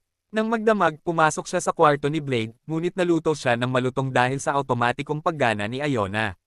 Sa ikatlong sesyon, tinanong ni Jessica si Iona kung bakit siya nito inatake gayong magkampi sila, ngunit sinisisi ni Iona ang paggana, at idineklara ni Leonard na siya ang susunod na aatake. Kasabay nito, naghahalikan ng lahat ng miyembro kay Blade, ngunit palagi niya silang inaatake. Nagdaos sila ng ilang pagpupulong, at umabot sa puntong tinanong sila ni Leonard kung natatandaan pa ba nila ang kanilang orihinal na layunin, habang ang iba ay nahihirapang maalala kung ano ito. Ipinaalala sa kanila ni Ernest ang pagnanais ni Leonard na manalo laban kay Blade. Sumang-ayon si Leonard sa kanya, at iniisip kung ang tagumpay ay maaaring dahil sa mga pagkakaibigang nabuo nila sa daan. Medyo sumang-ayon ang iba sa kanya, maliban kay Ernest, na galit at puno ng puot. Nagbigay ng mungkahi si Iona, ngunit walang sino man sa kanila ang tumingin sa kanyang ideya. Sa halip, ginawa nila siyang parang Evangelion sa pamamagitan ng sabay-sabay na pagpalakpak. Pagkatapos noon, plano nilang gamitin siya bilang bihag. Agad na sumikat ang idealismo ni Leonard, at nalungkot siya dahil hindi niya kayang harapin ng patas si Blade. Sa kasamaang palad, sinira ni Ernest ang kanyang mga mithiin bilang kabalyero gamit ang walang pigil na pagnanasa nito, na nagsabing iinom siya ng tubig sa latian kung kinakailangan para mapabagsak si Blade. Ang kanyang pagkahilig ay pumukol sa damdamin ng iba, at siya ang pumalit bilang pinuno ng pulong. Kinabukasan, habang ang doktor ay nagel-eleksyon sa mga estudyante tungkol sa mahika ng pagpapagaling, napansin ni Blade na may ilang estudyanteng nawawala. Maya-maya pa, 3 musketeer ang pumasok sa silid-aralan, at inaangkin ni Ernest na sila ay mga terorista. Sa kasamaang palad para sa kanila, walang ideya si Blade kung ano ang ibig sabihin ng termino at hindi niya maintindihan ang paliwanag ni Sophie. Dinukot ng mga terorista ang doktor at inutusan ang mga walang pakialam na estudyante na umalis sa silid-aralan. Noong una ay nagtaka ang doktor kung ano ang nangyayari, ngunit matapos siyang bigyan ng babala ng mga bumihag sa kanya at hilingin sa kanya na sumama sa kanilang mga pokona, para siyang isang dalagang nasa kagipitan, at nasabi na ng mga batang babae na gustong makipagpalit ng lugar sa kanya upang mailigtas sila ni Blade. Labis na nalitaw si Blade, kaya isiniwalat niya ang pagkakakilanlan ng mga terorista, nagtataka kung ano at bakit sila nakasuot ng maskara. Tinanong nila siya kung kilala niya sila, at sinabi niyang simula pa lang, alam na niya ang paraan ng kanilang paglalakad at pagsasalita. Nabigo sina Leonard at ang dalawa pa, ngunit napansin ni Kasem na maaari niyang ituloy ang plano, kaya kinuha niya ang mga katok ng ilang bihag, ngunit galit na pinagtabuyan siya ng mga babae. Ayon kay Leonard, mahina si Blade sa mga bihag gamit ang senaryo ni Iona at inutusan itong aminin ang pagkatalo, na siyang dahilan din ng pagkatalo ng iba. Agad na nagpakawala si Blade ng isang atake ng hangin na naghubad sa kanilang mga kasuotan. Para bang hindi pa sapat iyon, tinuruan niya sila ng prinsipyo sa likod ng teknik ng hangin. Nawala ng kontrol si Ernest sa puntong iyon, kaya inutusan niya ang lahat na atakihin siya ng sabay-sabay, ngunit madali silang tiniklap ni Blade na parang labahin. Napagpasyahan niya na ang pagiging bihag ay isang laro ng pagkukunwari, ngunit ito ay nakadismaya sa iba, na sa wakas ay nawala ng gana na talunin siya. Pagkalipas ng ilang araw, habang kumakain sina Blade at Ernest sa cafeteria, napansin ni Blade ang ilang estudyante na nagdiriwang ng kaarawan ng kanilang kaibigan. Ang bugoy, na hindi alam kung ano ang kaarawan, ay humingi kay Ernest ng mga payo. Sinabi niya rito kung ano iyon, ngunit napagtanto niyang wala itong alam tungkol sa pagdiriwang o sa araw ng kanyang kapanganakan. Ilang sandali pa, nagkaroon ng tea party ang mga batang babae sa labas, at ipinaalam ni Ernest sa kanila ang tungkol sa kanyang natuklasan. Inamin ni Dion na hindi rin niya alam ang eksaktong edad ni Blade dahil kayanan nitong tumayo at maglakad ng matagpuan ito. Sinubukan nilang lahat na malaman kung kailan ito ipinanganak, ngunit pawang hula lamang ang lahat. Ayon sa mga chismis, binigyan siya ng pangalang Blade dahil natagpuan siyang may hawak na espada. Nang matapos iyon, nag-isip sila kung ano ang ireregalo sa kanya. Kaya iminungkahi ni Ernest na ialok nila sa kanya ang paborito niyang ulam. Mula sa kung saan, dumating si Hill at sinuportahan ang ideya ng pagkain, ngunit ayaw ibigay ng mga babae kay Blade ang isang bagay na makukuha na niya sa cafeteria. Pagkatapos ay ipinaalam ni Hill sa kanila na maaari nilang gawing espesyal ang pagkain sa pamamagitan ng paghahanda nito gamit ang mga espesyal na sangkap. Dahil dito, dinala niya ang mga estudyante sa Royal Pantry na mukhang ibang dimensyon, ibang-iba sa kanilang bansa. Doon, inatasan silang kumain ng masasarap na pagkain habang nagsasagawa ng hands-on training. Tinanong ni Blade at ng iba pa ang posibleng lokasyon kung saan patungo ang bukas na mundong dinadala ng mga pinto. Ipinahayag ng hari na hindi sila maaaring umalis hanggat hindi nila natutugunan ang ilang mga kondisyon, at binasa ni Siren ang kakatwang kondisyon, at inutusan sila ng hari na bawasan ang mga ligaw na halaman at hayop. Napansin ni Blade na ito ay isang trabaho para sa isang grupo ng mga mandirigmang nasa antas ng bayani at sinubukan niyang makuha ang suporta ni Ernest, ngunit inudyukan niya ang iba na agad na sinimulan ang misyon ng may apoy sa kanilang mga mata. Mabilis na umangkop ang mga estudyante sa pamumuhay sa gubat at lumikha ng isang sinaunang pamayanan doon. Umikot si Yesuke na parang si Tarzan at inakay ang isang mabangis na hayop patungo sa isang bitag, ngunit iniwan siya nito at hinabol si Claire. Sinubukan ni Leonard na iligtas siya, ngunit pinatay siya ng halimaw. Nagbagong anyo si Maria bilang si Mao, at agad na pinuri ang halimaw matapos mapansin ang pagdating ni Blade. Nang araw na iyon, ibinalik nila ang laro sa pamayanan, at pagkaraan ng ilang sandali, napansin ni Blade na lahat ay nagkakasiyahan sa paggawa ng sama-sama sa sinaunang lugar. Ngumisi siya matapos makita si Ernest na nag-uutos sa iba pang mga nasa dahon na ipagpatuloy ang kanyang balak gawin. Sa gabi, naligo si Blade sa kagubatan at nagtaka kung ito ba ang unang magandang desisyon ni Hill. Di nagtagal, sumama si Ernest sa kanya at hiniling na huwag siyang tumitig at sinunod niya ang sinabi, nang mapansin niya ang mga peklat sa kanyang dibdib at tinanong siya kung ano ang pakiramdam ng paglaki. Kaya isinalaysay ni Blade kung paano siya lumaban bawat oras ng araw para sa kanyang buhay at napagtanto niya kung gaano kahirap ang kanyang pinagdaanan. Hinawakan niya ang mga peklat at lumapit sa kanya. Naging maayos ang pakiramdam, ngunit sumugod si Claire upang pigilan si Ernest sa pagtanda.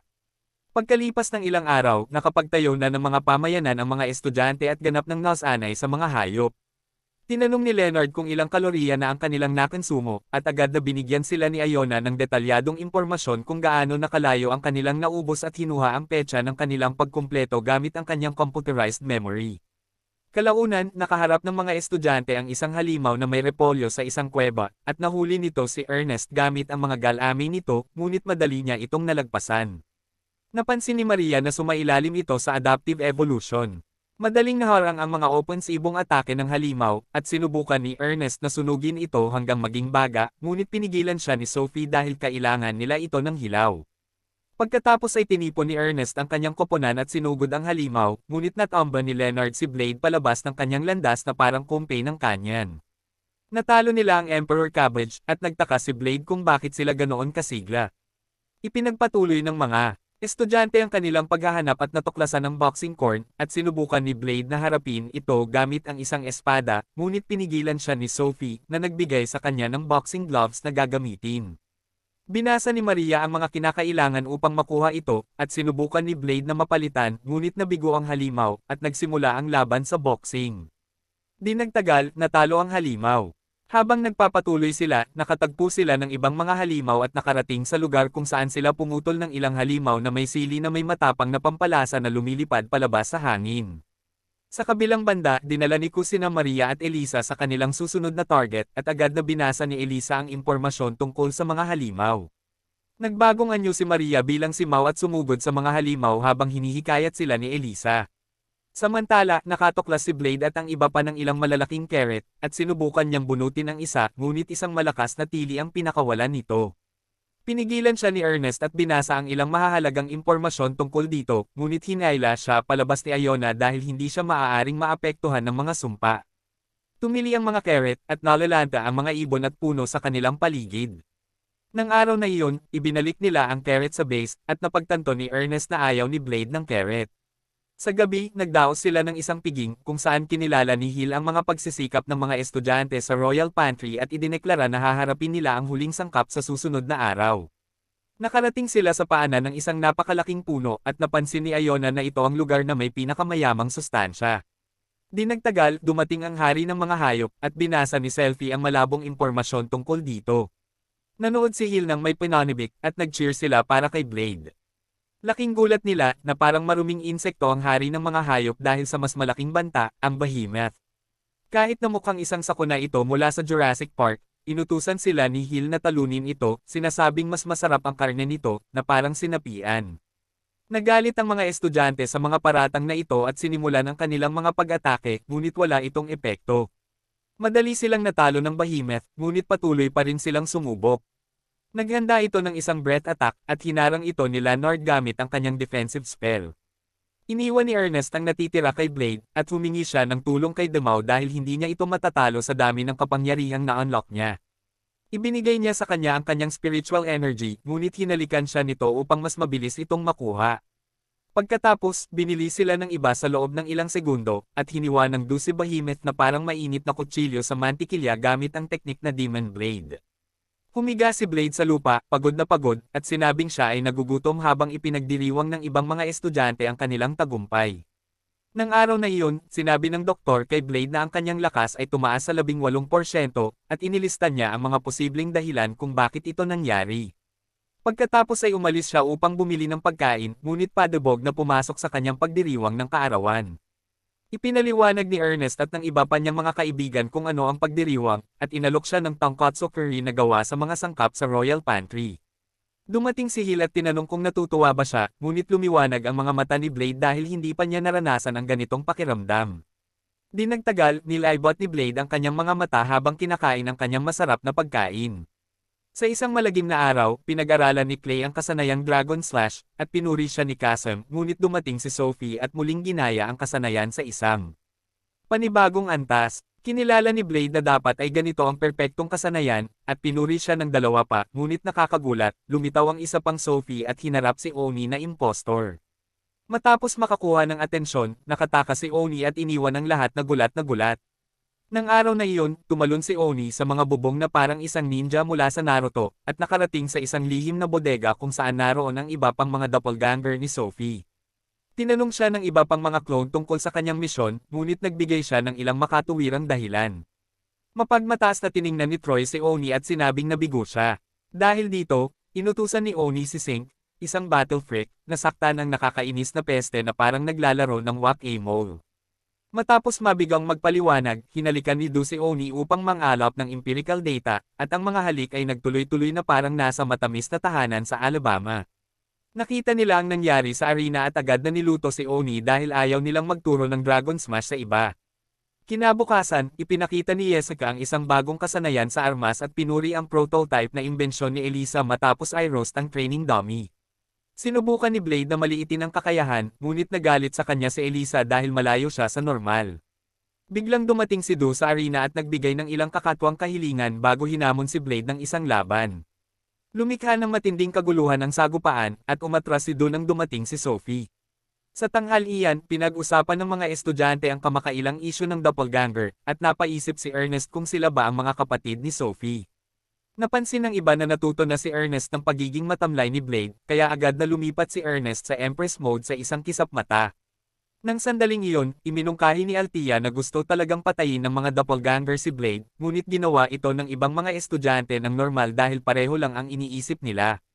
Di nagtagal, napagpasyahan ni Ernest na sila ay mga assassin, at idineklara ni Sophie na poprotektahan niya si Blade.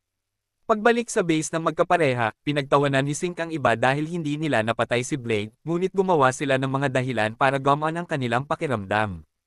Ipinatawag sila ng isang lalaking may masamang kutob at hinimok silang patunayan ang bisa ng kanyang pananaliksik sa pamamagitan ng pagpatay sa dakilang bayani. Natanggap ni Naomi at ng iba pang mga babae ang utos at agad na umalis upang lipulin si Blade. Nang gabing iyon, pumasok si Sophie sa kwarto ni Blade, at napukaw nito ang depensa ni Iona, ngunit huminto ang bot matapos kumpirmahin ang pagkakakilanlan ni Sophie. Tiniyak ni Iona sa kanya ang kaligtasan ni Blade, ngunit iminungkahi na matulog siya sa kwarto upang mapataas ang antas ng seguridad. Laking gulat niya, tinanggihan ni Sophie ang alok at ipinahayag ang kanyang intensyon na protektahan si Blade sa kanyang sariling paraan. Lumabas siya ng silid at nakasalubong si Ona, na sinubukan niyang kausapin, ngunit inuna ni Oni ang misyon at inatake siya. Hinarang ni Sophie ang kanyang atake, pinatumba siya, at sinakihan siya na parang si Ronda Rousey, ngunit huminto bago siya umatake.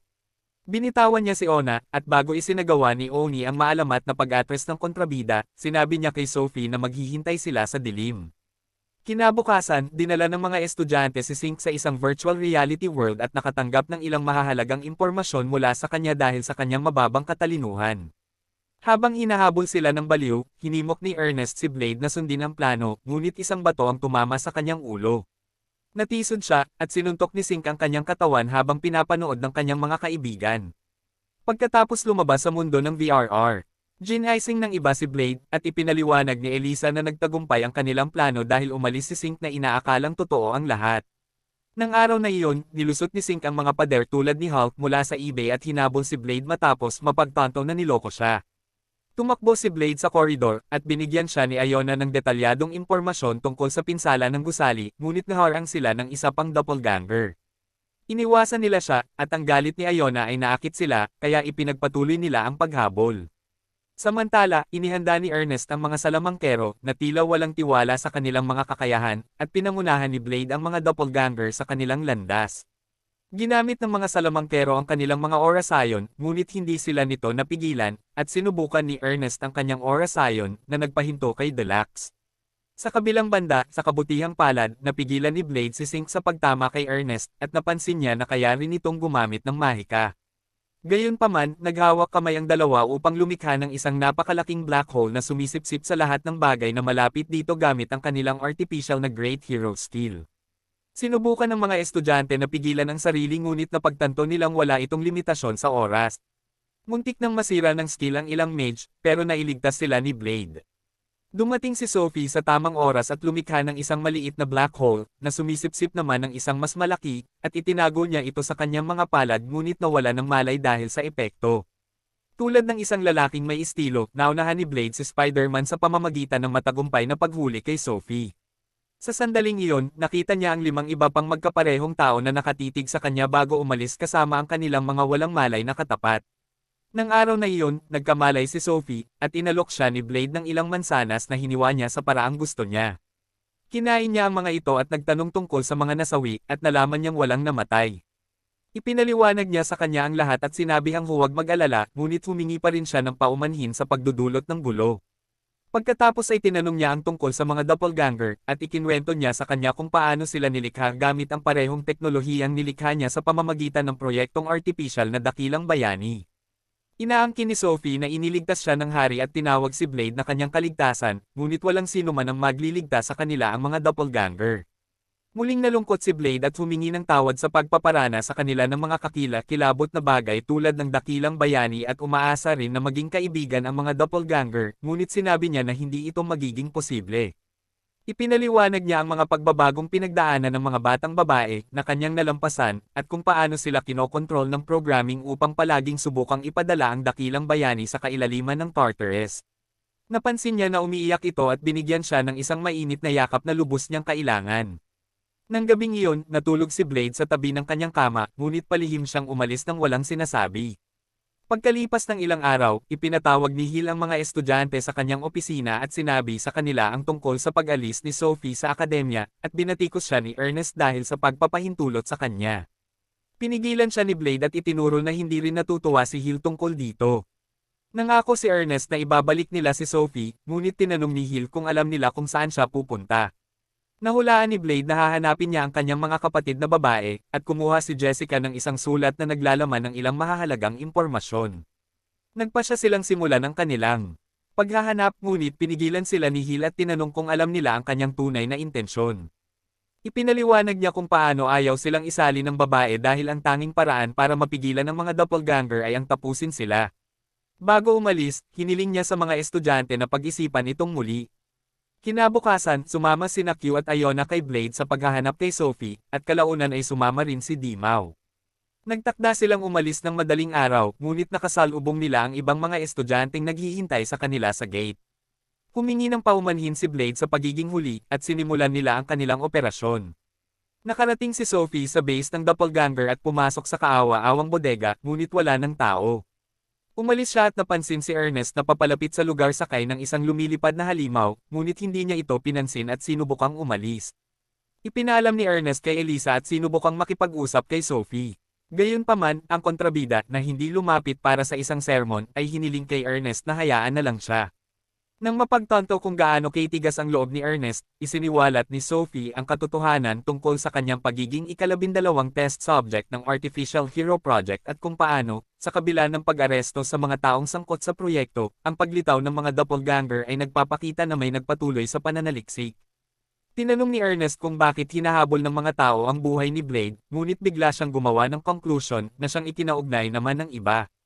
Humingi ng paumanhin si Sophie sa pagsangkot sa kanila at sinubukang putulin ang kanyang ugnayan sa kanila para protektahan sila kahit nakapalit nito ang sarili niyang buhay. Pero sa halip ay pinagalitan siya ni Ernest. Matapos maibalik sa tamang landas si Sophie, idineklara ni Blade na hindi na nila kailangang patumbahin ang mga doppelganger. Gayunpaman, ipinaliwanag ni Sophie kung paano gumagana ang kanilang neural programming at binigyang diin na wala ng masyadong oras ang mga doppelganger. Sinabi ni Blade na wala siyang plano ngunit gusto pa rin niya silang iligtas at hiniling niya sa iba na tulungan siya. Sumang-ayon sila at iniwan niya ang pagpaplano kay Elisa na nagsasabing nakagawa na siya ng isa. Kasabay nito, sa bagong base, ginising ni Juan ang walang malay na mga doppelganger na may mga banta at inulit ng kanilang kaina hinalang lumikha ang kanilang layunin. Di nagtagal, pumasok ang dalawa pa sa silid, ipinakita kay Juan ang letre ng hamon na kanilang nakita sa labas, at hinulaan na isa itong patibong, ngunit binasa niya ang nilalaman at nagpasyang tapusin na ang lahat. Gayunpaman, naghintay si Blade sa arena na handang makipaglaban, at ang iba naman ay nanood mula sa mga stand, iniisip kung tutugan ba ang mga doppelganger sa hamon, ngunit pinagtibay ni Sophie na tutugan sila. Pagkalipas ng ilang segundo, naamoy ni Ko ang pandaman ng doppelganger, at kinumpirma ni Myo na ang kanilang pagdating. Malugod silang tinanggap ni Blade at umaasang maging kaibigan sila, ngunit ipinahayag ng mga masungit na bisita ang kanilang intensyon na burahin ang kanyang pag-iral.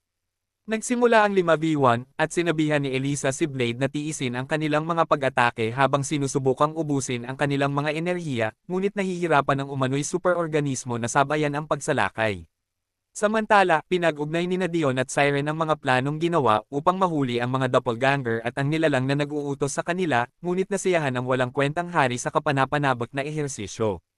Binigyan ni Elisa si Blade ng kaunting katiyakan, ngunit nawalan siya ng armas dahil sa walang humpay na pag-atake, at nakaramdam si Ernest ng pagnanais na tulungan siya, kaya pinigilan siya ni Sophie. Nagpa siya silang magtiwala sa kanya, at itinaboy niya silang 5 gamit ang isang mahiwagang harang. Ang kanyang kaawa-awang kalagayan ay ikinadismaya ni Ernest. Sa huling sandali, sinimulang gamitin ng mga doppelganger ang kanilang mga espesyal na kapangyarihan upang atakihin si Blade. Nang sandaling iyon, inihagis sa kanya ng kanyang mga kaibigan ang mga kapsula na naglalaman ng kanilang mga ultimate skills, at ipinasok niya ang mga ito sa kanyang espada at sinalungat ang ilan sa mga espesyal na kapangyarihan ng kalaban. Nawasak ang kanyang espada sa ikatlong turno, at naiwan siyang mahina sa mga paparating na atake. Pagkatapos ay hiningi ni Blade ang kapsula ni Ernest, ngunit siya ay ginambala ng psychotic clone na si Saint, na ang tanging iniisip ay ang pagsira ng mga bagay. Agad na sumugod si Sophie upang iligtas siya, nabawi ang kapsula ni Ernest, at inalay ang kanyang buhay dito. Sinalungat niya ang espesyal na kapangyarihan ni Sink gamit ang teknik ni Sophie at kinuha ang kapsula ni Ernest mula rito. Hinarap niya si Juan at hinaranggan ang espesyal na kapangyarihan nito gamit ang spell ni Ernest sa kapsula. Habang sumisikat ang araw, sinabi ni Juan na tapos na ang kanyang oras, at natanggal ang kanyang braso bago siya bumagsak. Nagmadali si Blade sa kanyang tabi, at ipinaalam niya sa kanya na mayroon pa siyang oras hanggang sa paglubog ng araw, na ibinalita naman ni Blade kay Elisa. Sinuri ni Elisa ang mga dokumentong natuklasan niya sa mga ito at hinulaan na ang mga araw ng mga doppelganger ay limitado sa 14. Sinubukan ni Claire na pagalingin si Juan, ngunit hindi ito gumana, at ipinaliwanag ni Elisa kung bakit hindi ito gumana. Sinabi rin niya na natagpuan na nila ang kanilang lumikha, ngunit patay na ito nang ipanganak ang mga batang babae. Dahil sa pagkadismaya, humingi ng tawad si Elisa dahil walang magagawa ang kanyang agham sa limitadong oras na mayroon sila, ngunit hiniling ni Sophie kay Blade na tipunin ang lahat ng kanyang mga kapatid na babae. Ilang sandali pa, hinawakan ni Sophie si Juan at sinabing may paraan para iligtas sila, ngunit ayaw mabuhay ni Juan dahil nabigo siya sa kanyang misyon. Pinaniwala sila ni Blade na malalampasan nila siya, at nagpa siya ang pagod na magkapatid na manatiling motibado. Ginamit ni Juan ang kanyang espesyal na kapangyarihan, at hiniling ni Sophie kay Blade na kontrolin ito, at inilipat niya ang kanilang kamalayan kay Sophie. Kinabukasan, nagising si Blade sa ospital, at binisita siya ni Juan sa pamamagitan ni Sophie. Umasa siyang gagaling ito at nanumpa na tatapusin siya, ngunit sa halip ay nagtanong ito tungkol sa iba. Sumagot ang isa na gusto nila siyang makausap at agad na nawala ng malay si Sophie. Tinanong niya kung ayos lang ba siya, at sumang-ayon naman ang babae, inihambing ang sitwasyon niya sa pagkakaroon ng 6 na supling, ngunit nagtataka siya kung bakit 6 at hindi 5. Sa arena, nakalaban ng mga estudyante ang isang dragon, ngunit madali silang naitaboy nito. Nagbagong anyo si Ko sa kanyang anyong dragon at sinubukang lumaban, ngunit natalo siya sa paligsahan ng lakas. Gaya ng dati, ang tanawin ay nagpapanatili sa hari na nakaupo sa kanyang upuan habang tinatanong ng doktor ang kanyang mga kasama tungkol sa kalagayan ng halimaw. Pagkatapos ng briefing, napagpasyahan niyang magiging abala siya pagkatapos ng ehersisyo dahil may hilig ang hari na panoorin ang kanyang mga estudyante na binubugbog ng mga halimaw. Pinatay ng dragon si Cook, at binomba ito ni Ernest gamit ang mga teknik nito, ngunit hindi nakatiis si Asmodeus pagkaraan ng ilang sandali. Sinubukan ng hamak na si Leonard ang kanyang makakaya, ngunit natalo siya ng dragon. Nasalo ni Sophie ang kanyang sandata at ginamit ang kapangyarihan ng lahat ng personalidad sa loob niya, ngunit walang epekto. Sinubukan ng ibang mga estudyante ang kanilang swerte, ngunit lahat sila ay nabigo, at nagtaka si Siren kung masamang ideya ba iyon. Sinabihan sila ng hari na huwag mag-alala, gaya ng inaasahan ni Hill. Sumugod si Blade at tinalo ito sa isang suntok, at nagalit sa kanya ang kanyang mga kaibigan dahil tinawag nila siyang superorganism dahil isa siyang naglalakad na nook.